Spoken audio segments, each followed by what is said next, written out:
ഇന്ത്യയിലെ അതിസമ്പന്നരും സാധാരണക്കാരും തമ്മിലുള്ള അന്തരം വലിയ തോതിൽ വർദ്ധിച്ചതായി റിപ്പോർട്ട്. ലോക സാമ്പത്തിക ഫോറം വാർഷിക ഉച്ചകോടിക്ക് മുന്നോടിയായി ഓക്സ്ഫാം എന്ന സംഘടന പുറത്തുവിട്ട റിപ്പോർട്ടിലാണ് ഇക്കാര്യം വ്യക്തമാക്കുന്നത്.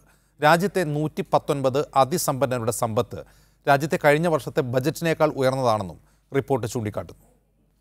മുകേഷ് അംബാനിയുടെ ആകെ സ്വത്ത് 2.8 ലക്ഷം കോടി രൂപ. ഇന്ത്യയിലെ കേന്ദ്ര സർക്കാരും സംസ്ഥാന സർക്കാരുകളും കൂടെ വിദ്യാഭ്യാസം, സാനിറ്റേഷൻ, ആരോഗ്യം എന്നീ മേഖലകളിൽ ആകെ ചെലവഴിക്കുന്ന തുകയേക്കാൾ കൂടുതൽ. രാജ്യത്തെ 9 സഹസ്ര കോടീശ്വരന്മാർ കൈവശം വയ്ക്കുന്ന സമ്പത്ത് ആകെ സമ്പത്തിൻ്റെ പകുതി. 10% സമ്പന്നർ കൈവശം വയ്ക്കുന്നത് രാജ്യത്തെ ആകെ സ്വത്തിൻ്റെ 77.4%. 2018 മാത്രം 18 പേർ സഹസ്ര കോടീശ്വരന്മാരായി മാറി. രാജ്യത്തെ ആകെ പൊതുകടം 82 ലക്ഷം കോടി രൂപയും. മോദിയുടെ കാലത്തെ വർധന 50%. സാമ്പത്തിക അസമത്വത്തിൻ്റെ കാര്യത്തിൽ ഇന്ത്യ 145-ാം സ്ഥാനത്താണ്. 2018 ഇന്ത്യയിലെ കോടീശ്വരന്മാർ പ്രതിദിനം വർദ്ധിപ്പിച്ചത് 2800 കോടി രൂപയോൾ കൂടുതൽ. രാജ്യത്തിൻ്റെ സാമ്പത്തിക വിടവ്, സാമ്പത്തിക അസമത്വം എങ്ങോട്ടാണ് നമ്മളെ നയിക്കുന്നത്? ഈ വിഷയമാണെന്ന് സ്പെഷ്യൽ എഡിഷൻ ചർച്ച ചെയ്യുന്നു. നമ്മളോടൊപ്പം അതിഥികളായി സാമ്പത്തിക വിദഗ്ധൻ ഡോക്ടർ അജിത് കുമാർ, CPM സംസ്ഥാന സെക്രട്ടേറിയറ്റ് അംഗം ആനത്തലവട്ടം ആനന്ദൻ, മുൻ പ്ലാനിംഗ് ബോർഡ് അംഗവും CMP നേതാവുമായ CP ജോൺ എന്നിവർ അതിഥികളായി ചേരും. വളരെ പെട്ടെന്ന് മടങ്ങിയെത്താം ഇടവേളയ്ക്ക് ശേഷം. ഓക്സ്ഫാം ഏറെ വർഷങ്ങളായി ലോകത്തെ സാമ്പത്തിക അസമത്വത്തെക്കുറിച്ച് എല്ലാ വർഷങ്ങളിലും റിപ്പോർട്ടുകൾ തയ്യാറാക്കി പ്രസിദ്ധീകരിക്കുന്നുണ്ട്. ആ റിപ്പോർട്ടുകളുടെ വിശ്വാസ്യത എത്രത്തോളമാണ്? ആ റിപ്പോർട്ടുകൾ എന്തെല്ലാം സൂചനകളാണ് നൽകുന്നത് എന്നാണ് ആദ്യം പരിശോധിക്കുന്നത്. ആദ്യം ഡോക്ടർ അജിത് കുമാറിലേക്ക്. അജിത് കുമാർ, ഓക്സ്ഫാമിൻ്റെ റിപ്പോർട്ട് ഇന്നലെയാണ് വന്നത്. ഒരു ഗ്ലോബൽ റിപ്പോർട്ടുമുണ്ട്, ഇന്ത്യയെക്കുറിച്ചുള്ള പ്രത്യേക പരാമർശവും റിപ്പോർട്ടിലുണ്ട്. ഈ റിപ്പോർട്ടിനെ കുറിച്ചുള്ള താങ്കളുടെ പ്രാഥമിക വിലയിരുത്തൽ എന്താണ്? ഏതെല്ലാം ഇൻപുട്ടുകളുടെ അടിസ്ഥാനത്തിലാണ്, ഏതെല്ലാം ഡാറ്റയുടെ അടിസ്ഥാനത്തിലായിരിക്കാം ഈ റിപ്പോർട്ട് തയ്യാറാക്കിയത്?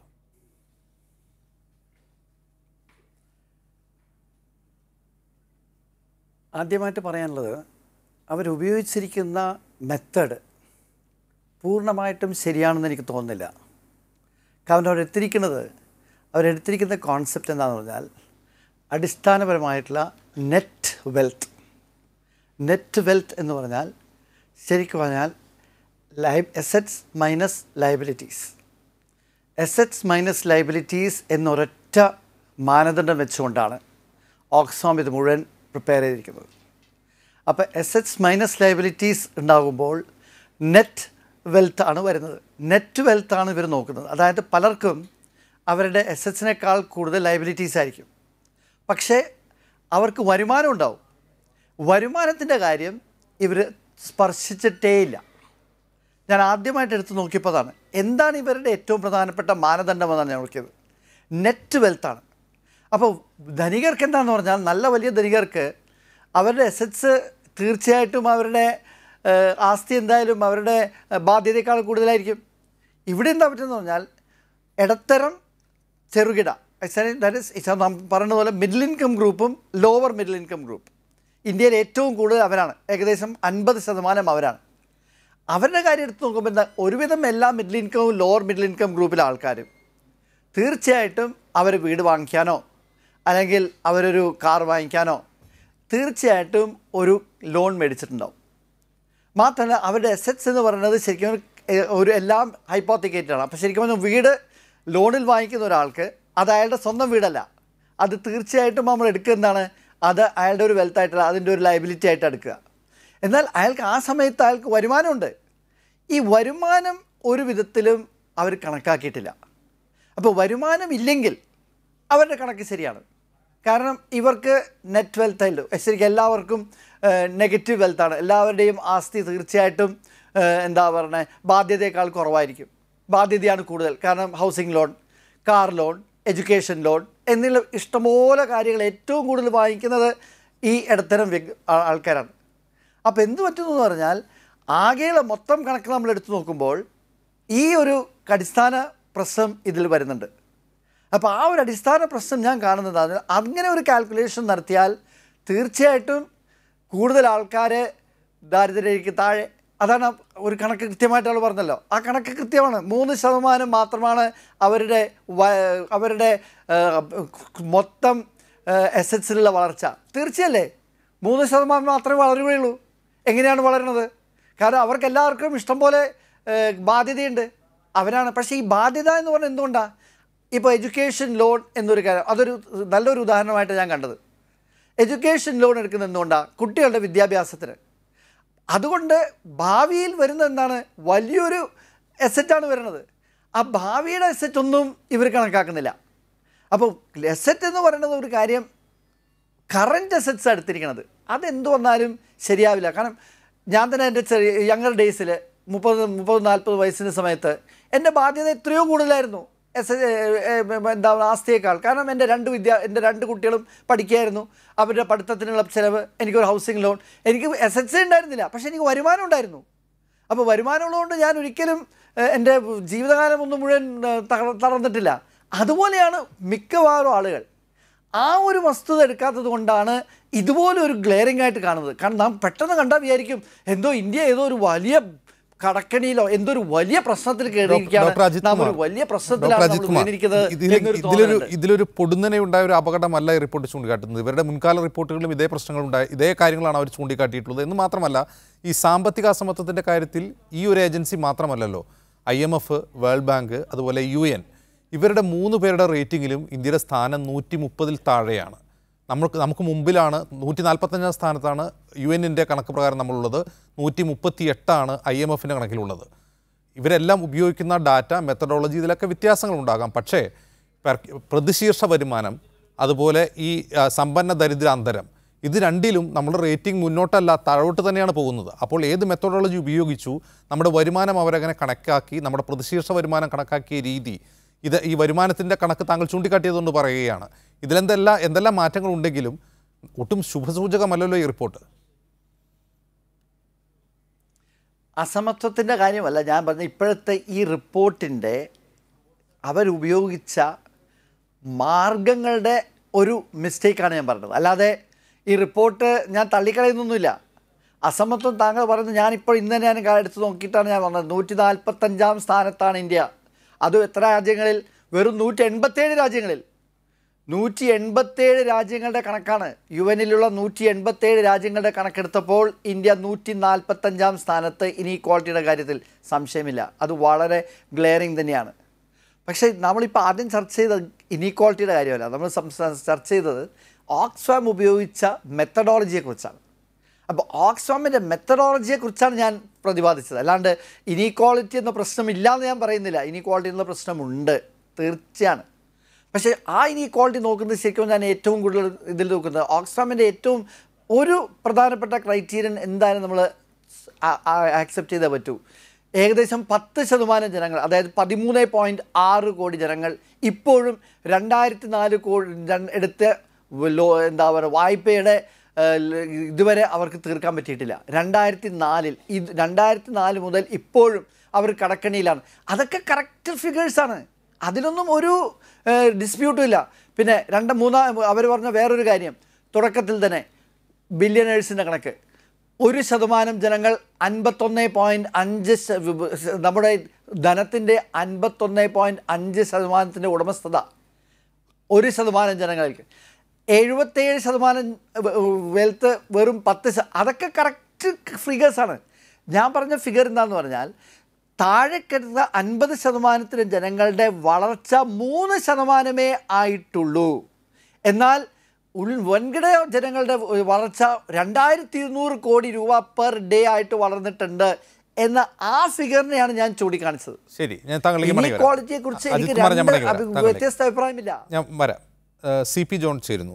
ശ്രീ CP ജോൺ, ഇവിടെ അജിത് കുമാർ ചൂണ്ടിക്കാട്ടുന്നത് ഈ റിപ്പോർട്ട് മുന്നോട്ട് വയ്ക്കുന്ന ഇന്നീക്വാലിറ്റി അങ്ങനെ തന്നെ ഉണ്ട്. പക്ഷേ ഇതിൻ്റെ ഒരു അവർ ഉപയോഗിച്ച മെത്തഡോളജിയുടെ പ്രശ്നമായിരിക്കാം എന്ന് അദ്ദേഹം ചൂണ്ടിക്കാട്ടുന്നു. അദ്ദേഹം പറയുന്നത് ഈ താഴേക്കിടയിലുള്ളവരുടെ വരുമാന വളർച്ച വെറും 3% എന്ന് ചൂണ്ടിക്കാട്ടുന്നത് ഡാറ്റയ്ക്ക് നിരക്കുന്നതല്ല എന്നാണ് അദ്ദേഹം പറയുന്നത്. അതിൻ്റെ കാരണം ഈ ദരിദ്ര വിഭാഗങ്ങളിലുള്ളവരുടെ ബാധ്യത കണക്കാക്കുമ്പോൾ അവരുടെ വരുമാനത്തെക്കുറിച്ച് ആ മെത്തഡോളജിയിൽ പരാമർശിക്കപ്പെടാതെ പോവുകയോ അത് അവഗണിക്കുകയോ ചെയ്യുന്നതുകൊണ്ടാകാം അങ്ങനെ ഉണ്ടാകുന്നത് എന്ന് പറയുന്നത്. അതിന് ഏറ്റവും നല്ല ഉദാഹരണം, വരുമാനം താഴെയുള്ളവർ നിക്ഷേപം നടത്തുക, വീട്, വിദ്യാഭ്യാസം തുടങ്ങിയ മേഖലകളിലായിരിക്കുമല്ലോ. അപ്പോൾ അത് കണക്കിൽപ്പെടാത്തതുകൊണ്ടായിരിക്കാം ഈ വരുമാന വളർച്ചയിൽ ഈ 3% എന്ന് കാണിക്കുന്നത് തെറ്റാകാനുള്ള സാധ്യതയെ അദ്ദേഹം ചൂണ്ടിക്കാട്ടുന്നത്.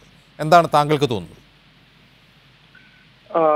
ഇതിന്റെ സാങ്കേതികത്വങ്ങളിലേക്ക് ഞാൻ രണ്ടാമതായിട്ട് വരുന്നുണ്ട്. ഒന്നാമത്തെ കാര്യം, ഇന്ത്യയിലും അതുപോലെ തന്നെ എന്തിനെ ചൈനയിൽ പോലും നമ്മുടെ ആ ഡിസ്പാരിറ്റി അല്ലെങ്കിൽ ഇനിക്വാലിറ്റി എന്ന് പറയുന്നത് അത് 43% അടുത്താണ് ഉള്ള. അല്ലെങ്കിൽ ഏറ്റവും താഴെ ഉള്ള 10%വും മുകളിലുള്ള 10% തമ്മിലുള്ള അന്തരം ഉപയോഗിച്ചുകൊണ്ടുള്ള ഒരു ടോളറൻസ് കർവ് ഉപയോഗിച്ചിട്ടുള്ള ഒരു റേഷ്യോയാണത്.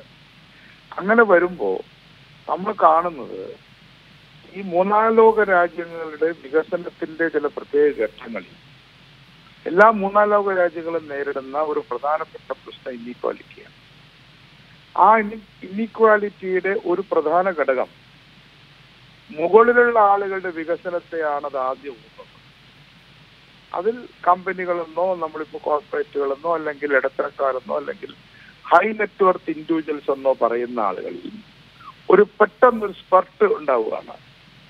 അപ്പൊ ഈ ഡെവലപ്മെന്റ് നടക്കുന്നത് ആ സ്പർട്ടിലാണ്, ആ സ്പർട്ട് മൂലമാണ്.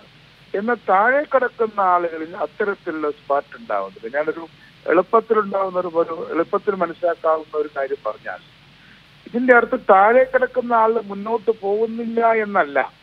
താഴെ കിടക്കുന്ന ആളുകൾ ഒരു സൈക്കിളിൽ പോയിരുന്ന ആളുകൾ മോട്ടോർ സൈക്കിളിൽ പോകുമ്പോൾ മുകളിൽ കിടന്ന ആളുകൾ കാറിൽ പോയിരുന്ന ആൾ വിമാനത്തിൽ പോവുകയാണ്. അപ്പൊ മുകളിൽ കിടക്കുന്ന ആളുകളുടെ ഒരു വൻ കുതിപ്പ് ഈ ഡിസ്പാരിറ്റിയെ വലിയ തോതിൽ ബാധിക്കും. ഇത് ചൈനയെയും ബാധിച്ചിട്ടുണ്ട്. ചൈനയിൽ ഡിസ്പാരിറ്റി റേഷ്യോ വളരെ ഹൈ ആണ്. ഇന്ത്യ ഇപ്പൊ നിങ്ങൾ വായിക്കുന്ന റിപ്പോർട്ടിൽ ചൈനയുടെ സ്ഥാനം എന്താണെന്നൊന്ന് എനിക്ക് പറഞ്ഞു തന്നാൽ നന്നായിരിക്കും. എന്തായാലും ചൈനയുടെ കാര്യത്തിലും ഡിസ്പാരിറ്റി കുറയ്ക്കുന്നതിൽ അവര് വളരെ പുറകിലാണ്. എന്നാൽ ജപ്പാൻ അതല്ല. ജപ്പാൻ ഇവിടെ നമുക്ക് 40യുടെ മുകളിലാവുമ്പോൾ ജപ്പാൻ 20യുടെ അടുത്ത് 23യുടെ അടുത്താണ്. ഈ look at United States disparity ratio ഒട്ടും ആശാവഹമല്ല. അവരും നല്ല മുകളിൽ തന്നെയാണ് നിൽക്കുക. അതേസമയം ചെറു രാജ്യങ്ങളിൽ, പ്രത്യേകിച്ചും സ്കാൻഡിനേവിയൻ രാജ്യങ്ങളിൽ അവരുടെ ഡിസ്പാരിറ്റി റേഷ്യോ വളരെ കുറവാണെന്ന് കാണാൻ കഴിയും. അവരായിരിക്കും നോർവേ, അതുപോലെ തന്നെ സ്വീഡൻ, ഡെൻമാർക്ക്, ഫിൻലാൻഡ് തുടങ്ങിയ രാജ്യങ്ങളാണ് ഏറ്റവും ഒന്നാം സ്ഥാനത്ത് നിൽക്കുന്നുണ്ടാവുക എന്ന് ഞാൻ കരുതുന്നു. അവർ എപ്പോഴും 20ന്റെ താഴെയും ചില 10ന്റെ അടുത്തേക്കൊക്കെ ആയിരിക്കും അവരുടെ റേഷ്യോ എന്ന് പറയുന്നത്. അപ്പൊ ഇത് കാണിക്കുന്നത് രണ്ട് കാര്യങ്ങളാണ്. ഒന്ന്, ഇന്ത്യയിൽ ഒരു മുകളിൽ കിടക്കുന്ന അല്ലെങ്കിൽ മൂന്നാം ലോക രാജ്യങ്ങളിൽ മുകളിൽ കിടക്കുന്ന അപ്പർ മിഡിൽ ക്ലാസും ഹൈ നെറ്റ്വർക്ക് ഇൻഡിവിജ്വൽസും കമ്പനികളും വലിയ തോതിൽ മുന്നോട്ട് പോയിരിക്കുന്നു. അവരാണ് നമ്മുടെ ഗ്രോത്തിനെ കോൺട്രിബ്യൂട്ട് ചെയ്തിട്ടുള്ളത്, അല്ലെങ്കിൽ ഗ്രോത്ത് അവരിലൂടെയാണ് ഉണ്ടായിട്ടുള്ളത്. എന്നാൽ താഴെ കിടക്കുന്ന ആളുകളും തീരെ പുറകോട്ട് പോയിട്ടില്ല. ഇന്ത്യയിൽ നമ്മുടെ അനുഭവമാണല്ലോ, കേരളത്തിലും അനുഭവം തന്നെ അത് തന്നെയാണ്. നമ്മൾ മുന്നോട്ട് കൊണ്ട് കേരളത്തിലും ഡിസ്പാരിറ്റി റേഷ്യോ നല്ലപോലെ ഉണ്ടെന്ന് മനസ്സിലാക്കണം. താഴെയുള്ളവരും മുന്നോട്ട് പോയിട്ടുണ്ട്, പക്ഷെ അവരുടെ ആക്സിലറേഷൻ വളരെ കുറവാണ്. തീരെ ഒന്നുമില്ലാത്ത ആളുകൾക്ക് കുറച്ച് എന്തെങ്കിലും ഉണ്ടായിട്ടുണ്ടെങ്കിലും കുറച്ചുണ്ടായിരുന്ന ആളുകൾക്ക് വളരെയധികം ഉണ്ടായി എന്നുള്ളതാണ് യാഥാർത്ഥ്യം. രണ്ടാമത്തെ പോയിന്റ് എന്താന്ന് പറഞ്ഞാൽ, ഇന്ത്യൻ ഈ ഡിസ്പാരിറ്റിക്ക് കാസ്റ്റ് ഉണ്ട്. ഇന്ത്യയുടെ ഡിസ്പാരിറ്റി മറ്റു രാജ്യങ്ങളിലെ മാതിരിയല്ല. ഇന്ത്യൻ ജനസംഖ്യയിൽ 16% ദളിതരും 8% ആദിവാസികളുമാണ്. അപ്പൊ 24%. എന്താ അവരുടെ സ്ഥിതി? അപ്പൊ 16 × 24 കാൽഭാഗം ആളുകൾ നമ്മൾ തന്നെ ഷെഡ്യൂൾ കാസ്റ്റ്, ഷെഡ്യൂൾ ട്രൈബ് എന്ന് പറഞ്ഞു വെച്ചിരിക്കുകയാണ്. OBC എന്ന് പറഞ്ഞാൽ അതിൽ തന്നെ ഷെഡ്യൂൾ കാസ്റ്റിനെ പോലെ തന്നെ ബുദ്ധിമുട്ടുന്ന ആളുകൾ, മറ്റ് സംസ്ഥാനങ്ങൾ, കേരളം ഒഴികെയുള്ള സംസ്ഥാനങ്ങളിലുള്ള മുസ്ലിം സമുദായം, ഇവരൊക്കെ തന്നെ കാസ്റ്റിന്റെ ബർഡന്റെ ഭാഗമായിട്ട് അവര് നിരന്തരമായി സോഷ്യലും ഇക്കണോമിക്കുമായി പുറകിലാണ്. അപ്പൊ ഇവരെ ഈ ഗ്രോത്ത് സ്റ്റോറിയിലേക്ക് കൊണ്ടുവരാൻ, ഗ്രോത്ത് സ്റ്റോറിയിലെ കഥാപാത്രങ്ങളാക്കുന്നതിൽ കഴിഞ്ഞ 4 നൂറ്റാണ്ട് കാലമായി ഇന്ത്യയുടെ ഗ്രോത്ത് സ്റ്റോറിയുടെ ഭാഗമാക്കുന്നതിൽ നാം ദയനീയമായിട്ട് പരാജയപ്പെട്ടിരിക്കുകയാണ്. ഒരു എക്സാമ്പിൾ പറയാം. നമ്മൾ നോൺ റെസിഡന്റ് ഇന്ത്യൻസ് ആണ് ഇപ്പൊ കേരളത്തിൽ, പ്രത്യേകിച്ചും ഇന്ത്യയിലെ പല സംസ്ഥാനങ്ങളിലും ഗുജറാത്ത് പോലെ സംസ്ഥാനങ്ങളിലൊക്കെ നല്ല തോതിൽ കോൺട്രിബ്യൂട്ട് ചെയ്തത്. എന്താണ് നമ്മുടെ SCയുടെ കോൺട്രിബ്യൂഷൻ? നമുക്ക് കേരളത്തിലേക്ക് വന്ന് 100 രൂപയുടെ NRE, നോൺ റെസിഡന്റ് എൻട്രി, ബാങ്കിൽ കൂടെ വന്നിട്ടതിൽ 1 രൂപ പോലും 10% വരുന്ന ദളിതുകൾക്കും 1.5% വരുന്ന ആദിവാസികൾക്കും കൂടി വന്നിട്ടില്ല. അപ്പൊ ഇത് കാണിക്കുന്നത്, ഇപ്പൊ ഗൾഫിൽ നിന്ന് പണം വന്നപ്പോൾ എന്തുകൊണ്ട് ദളിതുകൾക്കും ആദിവാസികൾക്കും വന്നില്ല? എന്ന് ചോദ്യം നമ്മൾ മുന്നിൽ വരികയാണ്. ഇത് കാണിക്കുന്നത് ഇതൊന്നും നമ്മൾ പഠിച്ചിട്ടില്ല. ശ്രീ സി പി ജോൺ, ഈ ഓക്സ്ഫാം റിപ്പോർട്ട് എല്ലാ വർഷത്തിലും പുറത്തിറങ്ങുന്നതാണ്. ഇപ്പോൾ 2018 കണക്ക് പ്രകാരം അവർ പറയുന്നത്, അവരൊരു പാൻ ഇന്ത്യ പശ്ചാത്തലത്തിലാണല്ലോ പറയുന്നത്. അവർ 2018 കണക്ക് പറയുന്നത് 18 സഹസ്ര കോടീശ്വരന്മാർ, ബില്യണേഴ്സ് ഈ ലിസ്റ്റിലേക്ക് ഇടം പിടിച്ചിട്ടുണ്ട് 2018 മാത്രമെന്നാണ്. അവരുടെ പ്രതിദിന വരുമാനം 2800 കോടി രൂപയാണെന്ന് അവർ കണക്ക് കൂട്ടി പറയുന്നു. നമ്മുടെ പ്രശ്നം അവിടെയാണ്.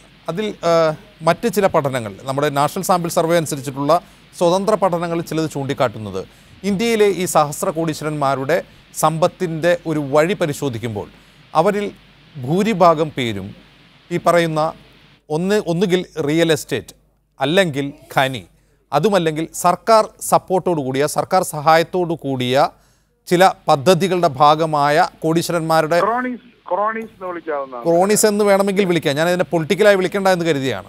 അതായത് റിയൽ എസ്റ്റേറ്റ്, ഖനി തുടങ്ങിയ മേഖലകളിൽ പ്രവർത്തിക്കുന്നവരുടെ സമ്പത്തിലാണ് വളർച്ചയുണ്ടായിട്ടുള്ളത്.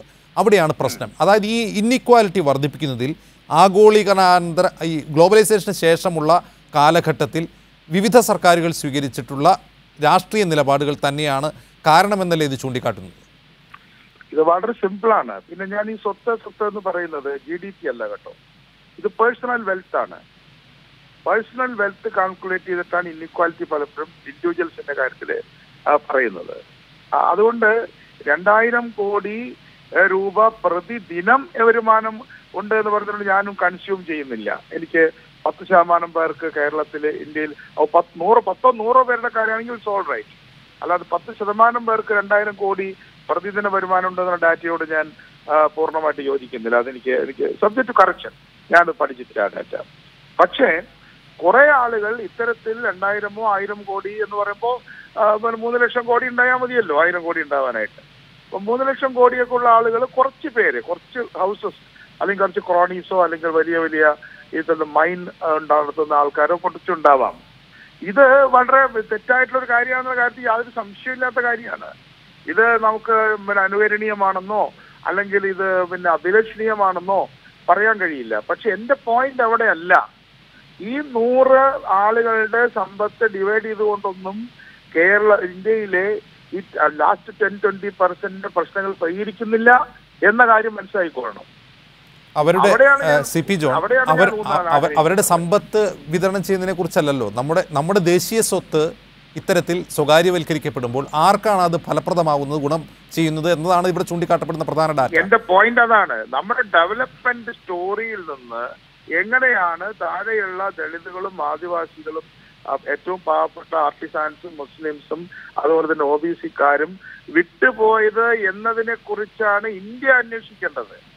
ഇന്ത്യൻ ദാരിദ്ര്യത്തിന്റെ യഥാർത്ഥമായ ജാതീയമായ മുഖം അന്വേഷിക്കാതെ യൂറോപ്യൻ സ്റ്റാൻഡേർഡ്സ് അനുസരിച്ച് നമ്മൾ നോർവേയും ഫിൻലൻഡുമായിട്ട് നമ്മളെ 50 ലക്ഷം ആൾക്കാരുടെ രാജ്യങ്ങളായിട്ട് കമ്പയർ ചെയ്തിട്ട് കാര്യമില്ല. അപ്പൊ ഇന്ത്യയുടെ ഇൻഇക്വാലിറ്റിയും ഇന്ത്യയുടെ ഗ്രോത്ത് സ്റ്റോറിയും വളരെ കോംപ്ലക്സ് ആണ്. ആ കോംപ്ലക്സിറ്റിയെ കാണാതെ നമ്മൾ വെറും കമ്പാരിസൺ, വളരെ സിമ്പിൾ കമ്പാരിസൺ കൊണ്ട് കാര്യമില്ല. അവിടെയാണ് ഈ ഭരണഘടനാ ഭേദഗതി പോലുള്ള പ്രശ്നങ്ങൾ ഉയർന്നു വരുന്നത്. ഇപ്പോഴും നമ്മുടെ ഗ്രോത്ത് സ്റ്റോറിയുടെ കാര്യം പറഞ്ഞ് ഇപ്പൊ എല്ലാ പാർട്ടിയും, ഇവിടുത്തെ ഇടതുപക്ഷവും ഇവിടുത്തെ കോൺഗ്രസും അല്ലെങ്കിൽ BJP, ഇപ്പൊ മുസ്ലിം ലീഗ് മാത്രമാണ് അത് മാറി നിന്നത്, അവരെല്ലാവരും ഇപ്പോഴും ഫോർവേഡ് കമ്മ്യൂണിറ്റിയിൽപ്പെട്ട കുറച്ച് വരുന്ന അത് സംബന്ധമല്ലാത്തവരുടെ കാര്യത്തെ കുറിച്ചാണ് നമ്മൾ വറീഡാവുന്നത്. അപ്പൊ ഇത് കാണിക്കുന്നത് നമ്മുടെ ഗ്രോത്തിലേക്ക് നമ്മുടെ അടിത്തട്ടിലുള്ള ആളുകളെ അണിനിരത്തുന്ന കാര്യത്തിൽ, അവരുടെ കൂലി ഉറപ്പുവരുത്തുന്ന കാര്യത്തിൽ, ഇപ്പൊ സ്ത്രീ പുരുഷ സമത്വത്തെ കുറിച്ച് പറഞ്ഞത് ഇമ്പോർട്ടന്റ് പോയിന്റ് ആണ്. ഈ കേരളത്തിൽ നെൽകൃഷി ചെയ്യുന്ന പാടങ്ങളിൽ 800 രൂപ ആണിന് കൊടുക്കുമ്പോൾ 400 രൂപയാണ് പെണ്ണിന് കൊടുക്കുന്നത്. പക്ഷെ നമ്മൾ നവോത്ഥാനത്തെ കുറിച്ചാണ് സംസാരിക്കുന്നത്. ശരി, CP ജോൺ, ഒരു കാര്യം കൂടി, CP ജോൺ, ഒരു സംശയം കൂടി. ഈ ഇന്ത്യയുടെ ഈ സമ്പത്തിന്റെ വിതരണത്തിൽ ജാതിക്ക് നിർണായക പങ്കുണ്ട് എന്നുള്ള താങ്കളുടെ വാദം മുഖവിലേക്ക് എടുത്തുകൊണ്ട് ഒരു കാര്യം ചോദിക്കട്ടെ. താങ്കൾ പറഞ്ഞു വരുന്നത് ഈ സമൂഹത്തിൽ സോഷ്യലി ബാക്ക്വേർഡ് ആയിട്ടുള്ള, സാമൂഹ്യമായി പിന്നോക്കം നിൽക്കുന്ന വിഭാഗങ്ങൾ സ്വാതന്ത്ര്യാനന്തരം എല്ലാ കാലഘട്ടത്തിലും അങ്ങനെ തന്നെയായിരുന്നു. അവരുടെ വരുമാനത്തിലെ വളർച്ചാ നിരക്ക്, അവരുടെ ജീവിത നിലവാരത്തിലെ ഉയർച്ച എല്ലാം കീഴ്പോട്ട് തന്നെയായിരുന്നു, മുൻപോട്ടല്ല. കാരണം അവരുടെ കയ്യിൽ വിഭവമില്ല. പക്ഷേ അങ്ങനെ സോഷ്യലി ബാക്ക്വേർഡ് അല്ലാത്ത എന്നാൽ സമ്പന്ന പശ്ചാത്തലമില്ലാത്ത ആളുകൾ, സോഷ്യലി മുന്നോട്ട് നിൽക്കുന്ന എന്നാൽ സാമ്പത്തികമായി മുന്നോട്ട് പോകാത്ത ചില ആളുകൾക്ക് ഈ ആഗോളീകരണാനന്തര കാലത്ത് തിരിച്ചടി നേരിട്ടു എന്ന സൂചന കൂടി ഈ റിപ്പോർട്ട് നൽകുന്നില്ല എന്നാണ് താങ്കൾ പറയുന്നത്. അതിലേക്ക്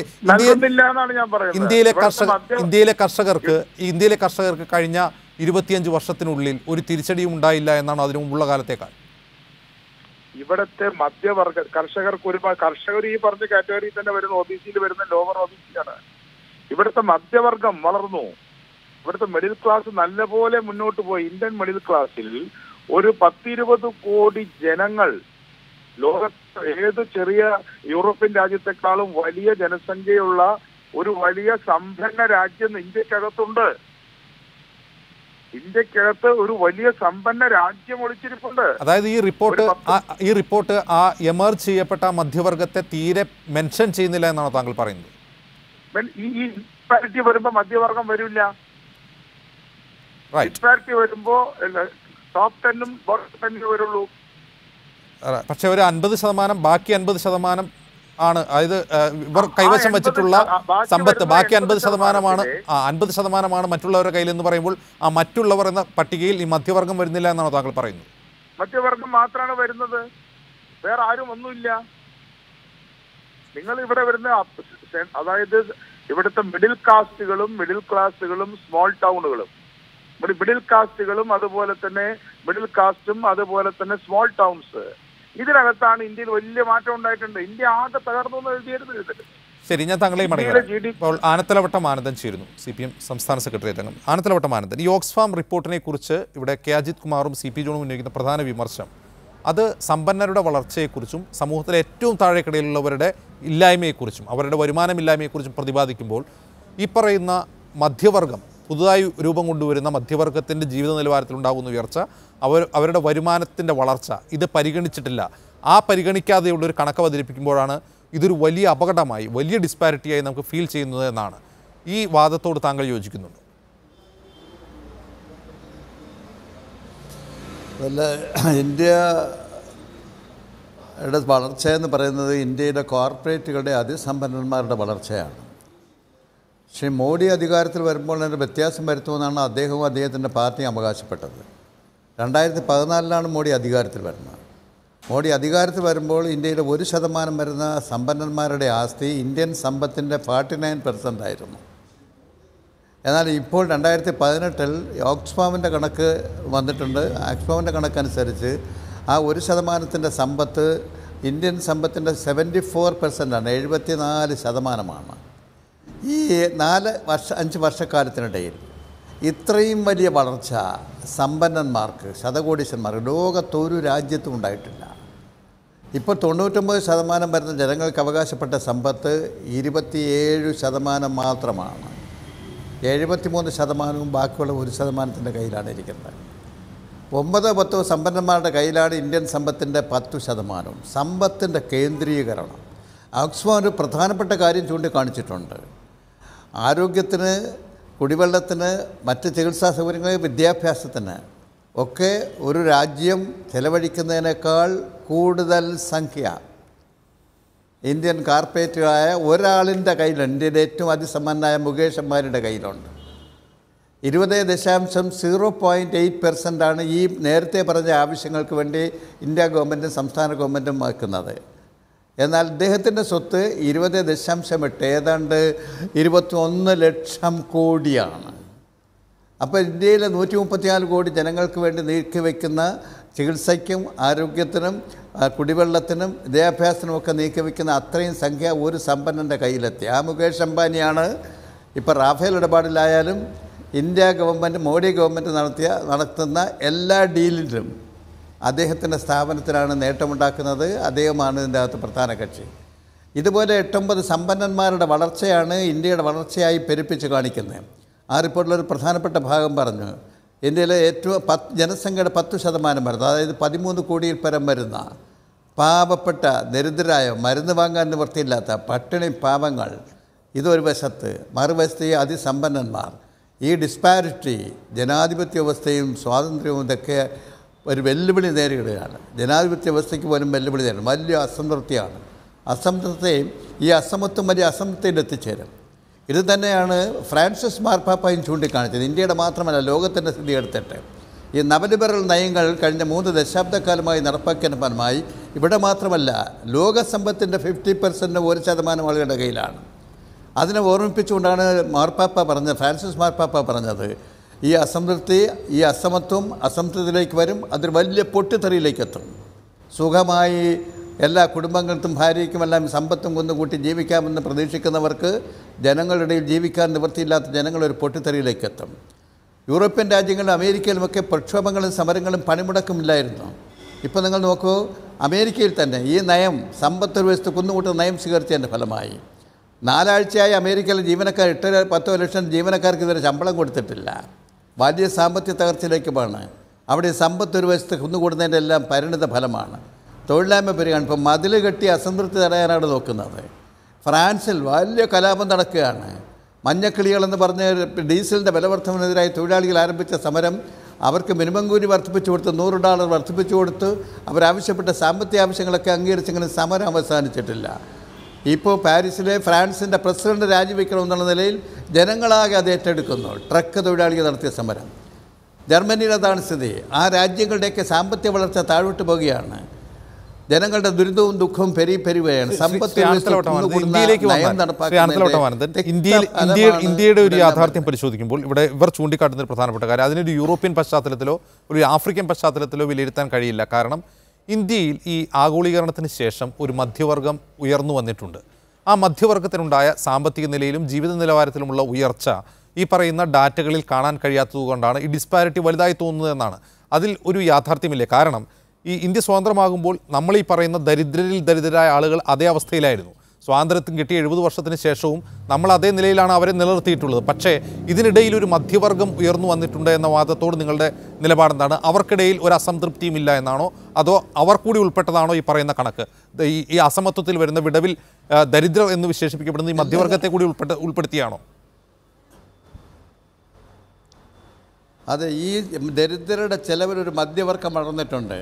ഇവിടെ 1969 ശ്രീമതി ഗാന്ധി ബാങ്ക് നാഷണലൈസേഷൻ കൊണ്ടുവന്നപ്പോൾ ഗ്രാമപ്രദേശങ്ങളിലൊക്കെ ബാങ്കുകളുടെ ശാഖകൾ വരും, ദേശീയ ബാങ്കുകളുടെ ശാഖകൾ വരികയും അവിടെ ബാങ്കുകൾ നൽകിയ വായ്പയുടെ 98.7% ദരിദ്ര കൃഷിക്കാർ, ചെറുകിട വ്യാപാരികൾ, തൊഴിൽ കണ്ടെത്താൻ നടക്കുന്നവർ, ഇവർക്കാണ് കൊടുത്തിട്ടുണ്ടായിരുന്നത്. 1.3% സമ്പന്നന്മാർക്ക് 5 കോടിയിൽ കൂടുതൽ വായ്പ കൊടുത്തിരുന്നത്. ഇന്നിപ്പോൾ സ്ഥിതി എന്നറിയാം.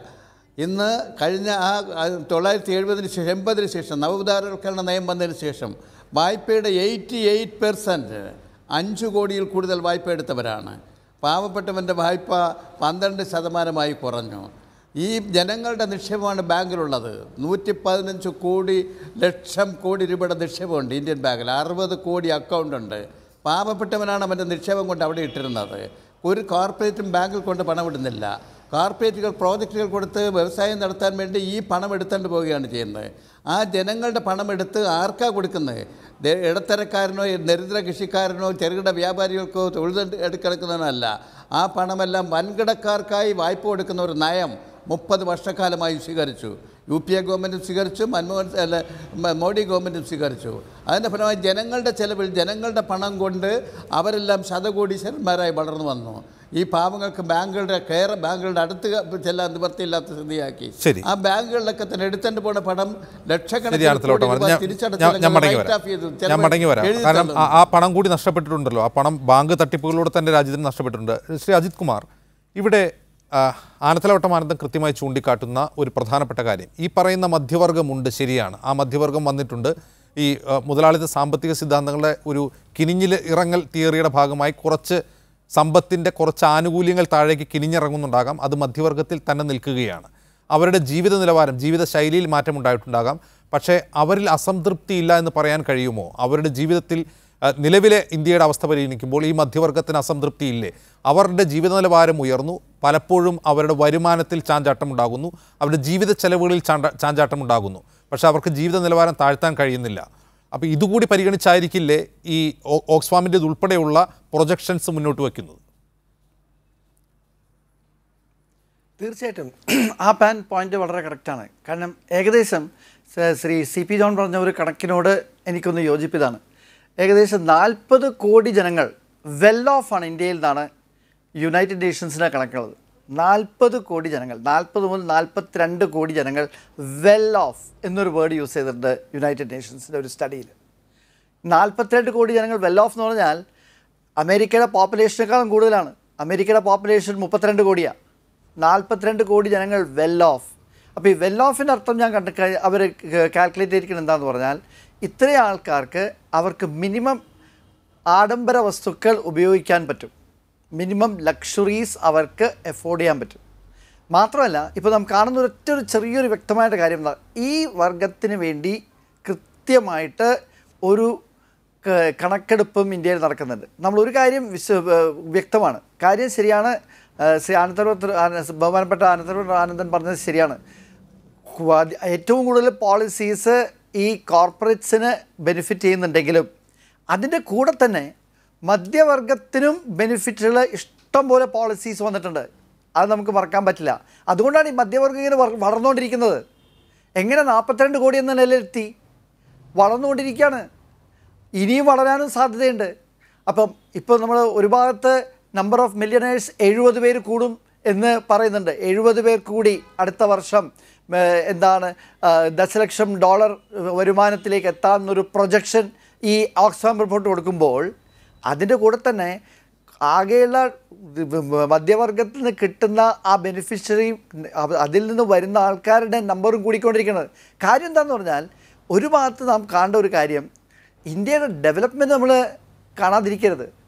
ഒരു ഇൻഡസ്ട്രിയലൈസേഷൻ, ശരിക്കും ഒരു ഇൻഡസ്ട്രിയൽ ഇക്കോണമി, നല്ലൊരു സർവീസ് സെക്ടർ ഇക്കോണമി നന്നായിട്ട്, ഈ സേവന മേഖല നന്നായിട്ട് വളർന്നുകൊണ്ടിരിക്കുകയാണ് ഇന്ത്യയിൽ.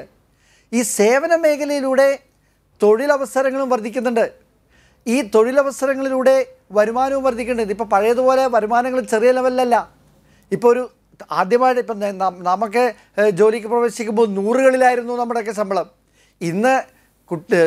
ഇന്നത്തെ യങ്സ്റ്റേഴ്സ് ജോയിൻ ചെയ്യുമ്പോൾ 1000-ങ്ങളും 10,000-ങ്ങളും 20,000-ങ്ങളും ലക്ഷങ്ങളിലുമാണ് അവർ ജോലിയിൽ പ്രവേശിക്കുന്നത്. ജീവിത ചെലവും വർദ്ധിക്കുന്നുണ്ട്. ജീവിത ചെലവും വർദ്ധിക്കുന്നതനുസരിച്ച് ചെലവ് വർദ്ധിക്കുന്നുണ്ട്, പക്ഷെ അതിനനുസരിച്ച് വരുമാനവും വർദ്ധിക്കുന്നുണ്ട്. താങ്കൾ പറയുന്ന അതായത് ഈ സഹസ്ര കോടീശ്വരന്മാരുടെ ക്ലബിലേക്ക് കൂടുതൽ ആളുകൾ എത്തുന്നത് ഒരു പുരോഗതിയുടെ സൂചനയായിട്ടാണ് താങ്കൾ പറയുന്നതെന്നാണ് ഞാൻ മനസ്സിലാക്കുന്നത്. അങ്ങനെയാണെങ്കിൽ ഞാൻ താങ്കളുടെ മുമ്പിൽ ഈ നാഷണൽ സർവേ പ്രകാരമുള്ള ചില പ്രൊജക്ഷൻസ് മറ്റ് ചില സാമ്പത്തിക ശാസ്ത്രജ്ഞന്മാർ മുന്നോട്ട് വെച്ചത് ഞാൻ ചൂണ്ടിക്കാട്ടാം. അതിലൊന്ന്, ഈ അമേരിക്കയിൽ ഞാൻ മുമ്പ് പറഞ്ഞ ഈ റെൻറ്റിക് മേഖല എന്ന് പറയുന്ന സാധനം ഉണ്ടല്ലോ, അതായത് ഖനി, മൈനിങ്, റിയൽ എസ്റ്റേറ്റ്, അതായത് സർക്കാരിൻ്റെ പിന്തുണയോടെ മാത്രം മുന്നോട്ട് പോകാൻ കഴിയുന്ന ചില സെക്ടറുകൾ, ആ സെക്ടറുകളിലുള്ളവർക്കാണ് ഈ വളർച്ചയുണ്ടായിട്ടുള്ളതെന്ന് ഈ ഓക്സ്ഫാം സർവേയും കൃത്യമായി ചൂണ്ടിക്കാട്ടുന്നുണ്ട്. അതായത് ഇപ്പോൾ ഫാർമസ്യൂട്ടിക്കൽ, മരുന്ന് നിർമ്മാണം, IT തുടങ്ങിയ ഒരു ഇന്നൊവേറ്റീവായ ഒരു ഗവേഷണത്തിൻ്റെയും അതുപോലുള്ള ഒരു എൻ്റർപ്രണർഷിപ്പിൻ്റെയും ഭാഗമായി ഒരു വ്യവസായം തുടങ്ങി സമ്പന്നനാവുന്നവരുടെ കണക്കും, അതുപോലെ ഞാൻ മുമ്പ് ചൂണ്ടിക്കാട്ടിയ മേഖല ഖനി, അതുപോലെ റിയൽ എസ്റ്റേറ്റ് പോലുള്ളവരുടെ കണക്കും തമ്മിൽ പരിശോധിക്കുമ്പോൾ അമേരിക്കയിലെ 20 സഹസ്ര കോടി, ഏറ്റവും വലിയ സമ്പന്നന്മാരായ 20 പേരിൽ ഒരാൾ മാത്രമാണ് ഈ ഖനി, റിയൽ എസ്റ്റേറ്റ് പോലുള്ള മേഖലകളിൽ നിന്ന് വരുമാനമുണ്ടാക്കി സമ്പന്നനായതെങ്കിൽ ഇന്ത്യയിൽ അത് നിലവിലുള്ള 9 ഏറ്റവും വലിയ 20 കോടീശ്വരന്മാരിൽ 9 പേരും ഈ സെക്ടറിൽ നിന്നാണ് പണമുണ്ടാക്കിയിട്ടുള്ളത്. ഇവിടെയാണ് എൻ്റെ മർമ്മപ്രധാനമായ ചോദ്യം. ഇവരെ സമ്പന്നരാക്കുന്നത് ആരാണ്? അത് നമ്മുടെ ഭരണകൂടമാണ്. ഈ സമ്പത്ത് എവിടെ നിന്ന് എങ്ങോട്ടാണ് പോകുന്നത്? അത് ജനങ്ങളുടെ പൊതുമുതലായ ഖനി, ഭൂമി, ഓയിൽ തുടങ്ങിയ മേഖലകൾ അവർക്ക് തീരെഴുതി കൊടുക്കുന്നത് കൊണ്ടാണ്. അതാണ് മുമ്പ് ഇവിടെ ആനത്തലവട്ടം ആനന്ദൻ ചൂണ്ടിക്കാട്ടിയ നവ ലിബറൽ നയങ്ങൾ നടപ്പാക്കി തുടങ്ങിയതിന് ശേഷം സമ്പന്നരായ, രാജ്യത്തിൻ്റെ പൊതുമുതലിൽ നിന്ന് സമ്പന്നരായവരാണിവർ. ഇവിടെയാണ് ഇന്നിക്വാലിറ്റിയുടെ പ്രശ്നം ഒരു രാഷ്ട്രീയ ചോദ്യമായി വരുന്നത്. ശ്രീ അജിത് കുമാർ, പൊതുമുതൽ അവരുടെ കയ്യിൽ വരുന്നു എന്നുള്ളതിന് യാതൊരു സംശയമില്ല. അതിനോട് എനിക്ക് വിയോജിപ്പൊന്നുമില്ല. പക്ഷെ ഒന്നുണ്ട്, ഒരു ഭാഗത്ത് അതിസമ്പന്നർ വളരുന്ന സമയത്ത് അതുപോലെ തന്നെ ഇടത്തരം ഇടമേഖലയിലുള്ള ആളുകളും വളരുന്നുണ്ട് എന്നുള്ള വസ്തുത നമ്മൾ മറക്കരുത്. ഇപ്പം ഒരു കാര്യം അദ്ദേഹം പറഞ്ഞതുപോലെ വരുമാനങ്ങൾ വർദ്ധിക്കുമ്പോൾ താങ്കൾ എന്നോട് സൂചിപ്പിച്ചു, ഒരു ഭാഗത്ത് വരുമാനങ്ങൾ വർദ്ധിക്കുമ്പോൾ വിലകളും വർദ്ധിക്കുന്നുണ്ട്. ശരിയാണ്. പക്ഷേ വരുമാന വളർച്ച വില വളർച്ചയേക്കാൾ കൂടുതലാണ്. അത് നമ്മൾ ഡിനൈ ചെയ്യാൻ പറ്റില്ല. പിന്നെ വരുമാന വളർച്ചയിൽ ഇപ്പോൾ എന്താ പറ്റുന്നത്, ഈ സാങ്കേതിക പുരോഗതി കാരണം ഉണ്ടാകുന്നതാണ് പുതിയ പുതിയ വസ്തുക്കൾ അവ ഓൺ ചെയ്യാനുള്ള ഒരു ആഗ്രഹം എല്ലാവരിലും വരുന്നുണ്ട്. പണ്ട് നാം പറയാറുണ്ട്, പഴയ കാലത്ത് ജനങ്ങൾക്ക് അവരൊക്കെ വളരെ സിമ്പിൾ ലൈഫാണ് കൂടിയിരുന്നത്. ഇന്ന് സിമ്പിൾ ലൈഫ് എന്ന് പറയുന്നത് തന്നെ ഒരു മിനിമം ആഡംബരങ്ങൾ ഉണ്ടായാലേ ഉള്ളൂ. ഇപ്പോൾ നമ്മൾ ഇപ്പോൾ ശരിക്കും ഒരു നല്ലൊരു എക്സാമ്പിൾ എപ്പോഴും പറഞ്ഞാൽ ഈ മാരുതി 800 എന്ന കാറ് ആദ്യം 84 ഇത് വന്നപ്പോൾ എന്തായിരുന്നു? മാരുതി 800 ഓൺ ചെയ്യുക എന്ന് പറയുന്നത് അന്നൊരു പ്രസ്റ്റീജായിരുന്നു. എന്നാൽ 2008 ആയപ്പോഴേക്കും എന്ത് പറ്റി? മാരുതി 800 വിളിച്ചിരുന്നത് പുവർ മാൻസ് കാർ എന്നാണ്. അപ്പം അങ്ങനെ വരുന്ന മാറ്റം, അങ്ങനത്തെ മാറ്റങ്ങൾ വരുമ്പോൾ അതിനനുസരിച്ച് തന്നെ ഇവിടെ വരുന്ന ചേഞ്ചസ് വരുന്നുണ്ട്. അപ്പോൾ അതിൽ നിന്ന് ഉണ്ടാവുന്നതാണ് താങ്കൾ പറഞ്ഞ പോലെ റിസോഴ്സസ് കയ്യിലുള്ള വ്യക്തികൾക്ക് തീർച്ചയായിട്ടും ബെനിഫിറ്റ് കൂടും. പക്ഷെ അവർ ബെനിഫിറ്റ് കൂടുന്ന സമയത്ത് അവർ ശരിക്കും പറഞ്ഞാൽ അവർ ശരിക്കും അതിസമ്പന്നരാകുന്ന സമയത്ത് അവരതിൻ്റെ കൂടെ എന്താ പറയുന്നത്? അവർ തൊഴിൽദാതാക്കളും ആവുന്നുണ്ട്. അത് നമ്മൾ മറക്കരുത്. അവരേറ്റവും കൂടുതൽ തൊഴിൽ ക്രിയേറ്റ് ചെയ്യുന്നു അവർ തന്നെയാണ്. അവർ പണം നന്നായിട്ട് ലാഭിക്കുന്നുണ്ട്, സംശയമില്ല. നന്നായിട്ട് പണം ലാഭിക്കുന്നുണ്ട്. അവരാണ് ശരിക്കും പറഞ്ഞാൽ അവർ ബിസിനസ്മാൻ ആണ്. ബിസിനസ്സിലൂടെ ഞാൻ അജിത് കുമാറിനോട് ചൂണ്ടിക്കാട്ടിയ കാര്യം മറ്റൊരു വിധത്തിൽ താങ്കളോട് ചോദിക്കുകയാണ്. അതായത് ഈ പറയുന്ന ഖനി, ഓയിൽ തുടങ്ങിയ സർക്കാർ അവർക്ക് ദാനം ചെയ്യുന്ന, നമ്മുടെ പൊതുസ്വത്തെടുത്ത് ദാനം ചെയ്യുന്ന സമ്പത്തിൽ നിന്ന് അവർ ധനികരാകുന്നുണ്ട്.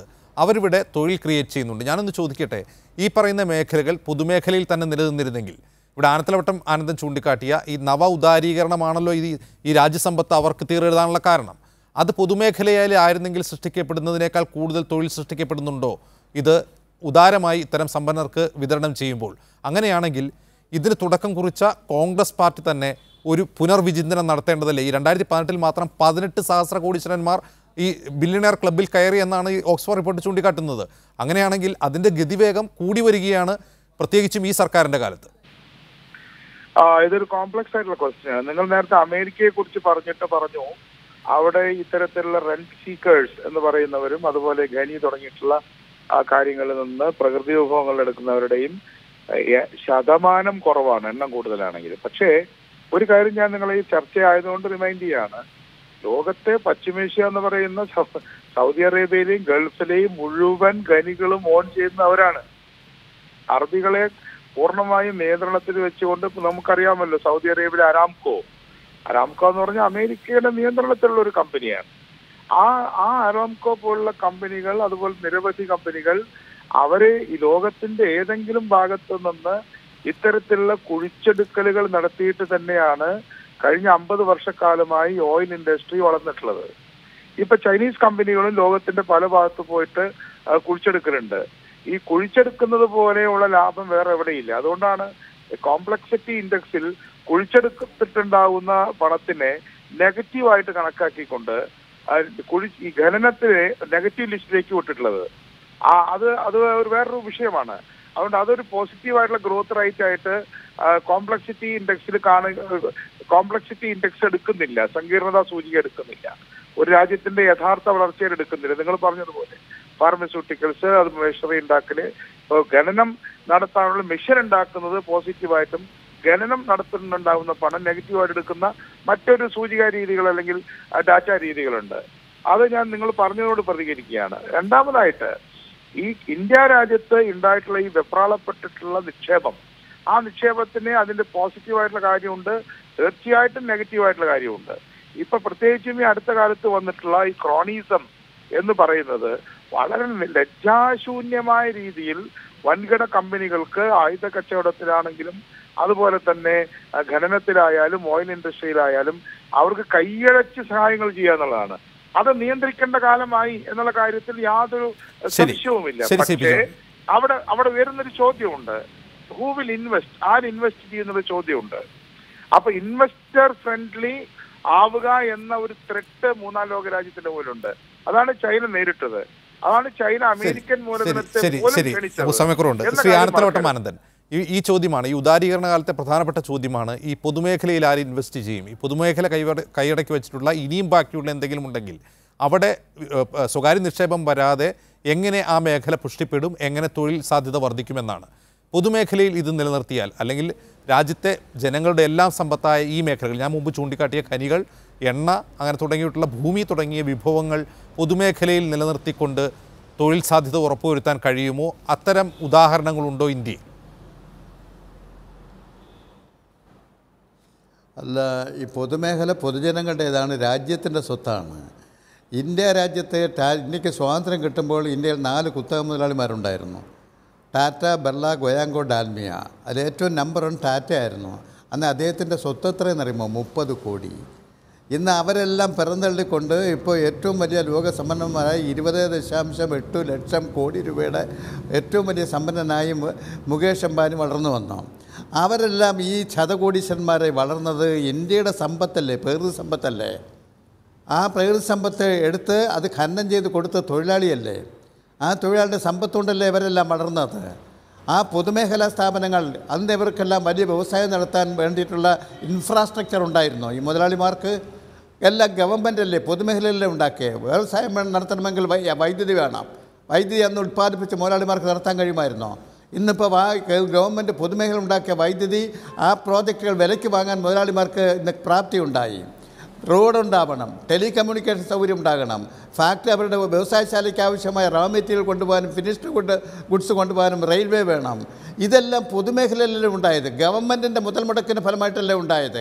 ആ സൗകര്യങ്ങൾ ഉപയോഗിച്ച് വ്യവസായം നടത്തി ലാഭമുണ്ടാക്കി ഇവരിപ്പോൾ ഗവൺമെൻറ്റിനെ വിലയ്ക്ക് വാങ്ങാൻ, പൊതുമേഖല വിലയ്ക്ക് വാങ്ങാനുള്ള സമ്പത്തും ശതകോടീശ്വരന്മാരായി വളർന്നു.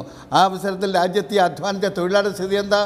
ഇപ്പം ഖനനം നടത്തുന്നു. രാജ്യത്തിൻ്റെ പ്രകൃതി സമ്പത്ത്, മണ്ണിനടിയിൽ ഒടിഞ്ഞു കിടക്കുന്ന പ്രകൃതി സമ്പത്തിലെ രാജ്യത്തിൻ്റെ വിഭവം, രാജ്യത്തിൻ്റെ ജനങ്ങളുടെ ജീവസന്ധാരണത്തിന്, രാജ്യത്തിൻ്റെ വളർച്ചയ്ക്കുള്ളത് വിഭവം മണ്ണിനടിയിൽ ഒടിഞ്ഞു കിടക്കുന്നില്ല. അയൺ ഓറായാലും അലൂമിനിയം ആയാലും ഇൽമനൈറ്റ് ആയാലും മറ്റ് ലോഹങ്ങളായാലും എണ്ണയായാലും കൽക്കരി ആയാലും ഇതെല്ലാം ജീവൻ പണയം വെച്ച് തൊഴിലാളി പോയി ഖനനം ചെയ്ത് കൊണ്ടുവന്ന രാജ്യത്തിന് വേണ്ടിയിട്ടല്ലേ?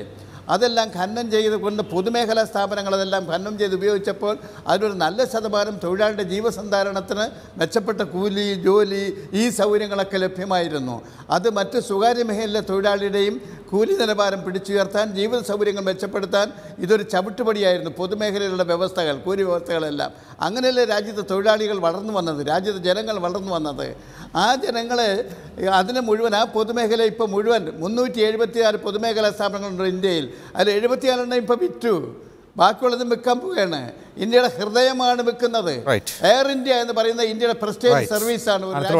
സമയക്കുറവുണ്ട്. എന്തായാലും കഴിഞ്ഞ 2 പതിറ്റാണ്ട് കാലത്തെ ഈ നവ ഉദാരീകരണ സാമ്പത്തിക നയങ്ങൾ ഉണ്ടാക്കിയ പ്രത്യാഘാതങ്ങളാണ് ഈ റിപ്പോർട്ട് ചൂണ്ടിക്കാട്ടുന്നത്. എന്തായാലും ഒരു തിരുത്തൽ ഭരണകൂടങ്ങൾ, രാഷ്ട്രീയ കക്ഷികൾ ഇതിൽ വരുത്തിയാൽ മാത്രമേ രാജ്യത്തിന് മുൻപോട്ട് പോകാൻ കഴിയൂ എന്ന ഒരു ഭീതിതമായ അവസ്ഥ ഈ അസമത്വ ഇൻഡെക്സ് ചൂണ്ടിക്കാട്ടുന്നുണ്ട്. വളരെയധികം ജ്ഞാനത്തിൽപ്പെട്ട മാനന്ദൻ, അജിത് കുമാർ, CP ജോണി ചർച്ചയിൽ പങ്കെടുത്തതിന് പ്രതികരിച്ചവരുടെ